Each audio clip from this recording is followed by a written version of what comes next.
బాబు surety మోసం guarantee ఈ కార్యక్రమాన్ని మరి జగన్మోహన్ రెడ్డి గారు గత నెల 28వ తారీఖున ప్రారంభించడం జరిగింది. మరి అది జిల్లా స్థాయి నుంచి అలాగే నియోజకవర్గ స్థాయి నుంచి అలాగే ఈరోజు మండల స్థాయి నుంచి ఈ కార్యక్రమాన్ని చేపట్టడం జరుగుతుంది. ఈ బాబు మోసం గురించి చెప్పాలంటే 2014లో నుంచి కూడా నాకు అనుభవం. ఎందుకంటే 2014లో నేను ఎక్స్ కౌన్సిలర్గా పనిచేయడం జరిగింది. పనిచేసినప్పుడు మరి బాబు ఇది మనకి మహిళలందరికీ కూడా ఆసరా రుణమాఫీ చేస్తానని అప్పుడే 2014లోనే ఆయన మోసం చేసుకుంటూ వచ్చి మరి తర్వాత ప్రజలందరూ కూడా ఈయన మోసగాడు అని చెప్పి 2019లో మరి జగన్మోహన్ రెడ్డి గారు అత్యంత మెజార్టీ ఇచ్చి మరి గెలిపించడం జరిగింది. మరి జగన్మోహన్ రెడ్డి గారు కూడా అలాగే ప్రజలకి ఏదైతే సంక్షేమ పథకాలని నేను అమలు చేస్తానని చెప్పారో అదే రీతిలో అన్ని సంక్షేమ పథకాలను కూడా ఆయన మరి ప్రజలకు అందించడం కూడా జరిగింది. కానీ ఇది ప్రజలు తీర్పుని మేము భావించట్లేదు. ఇది మోసపూరితంగానే ఈ కూటమి ప్రభుత్వం అధికారంలోకి వచ్చిందని మేము అందరం కూడా భావిస్తున్నాం.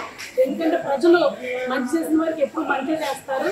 కాకపోతే ఏంటంటే ఈ బాబు మోసం ఎలా అధికారంలోకి రావాలని బాబు పై ఎత్తులు కూడా ఇది సాధ్యమన్నట్టుగా మేము అందరం కూడా భావిస్తున్నాం. ఇప్పుడు ఈ బాబు మోసాలు ఏంటంటే సూపర్ 6 అమలు చేస్తానని అధికారంలోకి వచ్చిన తర్వాత మరి సూపర్ 6ని ఎక్కడ అమలు చేశాడు అని మేమందరం కూడా ప్రశ్నిస్తున్నాం. ఈ సూపర్ 6 ఎన్నికల్లో మరి ఆయన ఊదుడే మామూలుగా ఆయన ప్రసారంలో అసలు ఆయన చేసిన ప్రసారం ఎలా ఉందంటే వెంటనే నేను అధికారంలో రాగానే ఈ సూపర్ 6ని అమలు చేస్తానన్నంత విధిగా ఆయన మాట్లాడటం జరిగింది. కానీ అధికారంలోకి వచ్చిన తర్వాత ఈ సూపర్ 6 అనే పదాన్నే మర్చిపోయి ఎవరైనా మాట్లాడుతుంటే వాళ్ళు దానికి మందం అంటాడు. మొన్నే మరి రీసెంట్గా అచ్చెన్నాయుడు కూడా చెప్పడం జరిగింది. మహిళలకు 1500 రూపాయలు మేము ఇస్తే కనుక ఆంధ్రాని అమ్మేయాలనే విధంగా మాట్లాడటం. అలాగే అమ్మఒడి ఇప్పుడు ప్రజలు జగన్మోహన్ రెడ్డి గారు ఏదైతే సంక్షేమానికి ఒక పేర్లు పెట్టారో ఇప్పుడు కూడా అదే పేర్లు ప్రజలందరూ కూడా కొనసాగుతున్నారు. చంద్రబాబు నాయుడు గారు వచ్చి ఈ పథకాల పేర్లు మార్చినప్పుడు కూడా ఈ మార్పు జరగలేదని మేమందరం కూడా భావిస్తున్నాం. ప్రజలు కూడా ఏ పథకాన్ని కూడా మర్చిపోలేదు. మరి తల్లికి వందనం అని చెప్పి అధికారంలోకి వచ్చాడు. సంవత్సరం అయిన తర్వాత మరి ఆ తల్లికి వందనం అన్న పథకాన్ని కూడా పూర్తిగా కూడా ఎక్కడ అమలు చేసిన పరిస్థితి లేదు.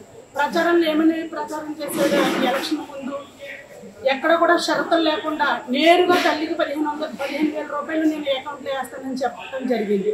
ఇప్పుడు 13,000 రూపాయలు జమ చేస్తున్నారు. ఒక్కొక్కరికి 10,000 ఒక్కొక్కరికి 9,000 కూడా వచ్చిన సందర్భాలను కూడా మేము చూసాం. కానీ ఈ కూటమి ప్రభుత్వం చేసే ప్రతి అరాచకాన్ని కూడా మేమందరం కూడా పెద్ద ఎత్తున మరి గ్రామ స్థాయి నుంచి మరి స్టేట్ లెవెల్లో కూడా ఈ ప్రచారాన్ని మేమందరం కూడా మరి చేస్తాం. మళ్ళీ అధికారంలో జగన్మోహన్ రెడ్డి గారిని తీసుకొచ్చే విధంగా మేమందరం కూడా పనిచేస్తామని తెలియజేస్తూ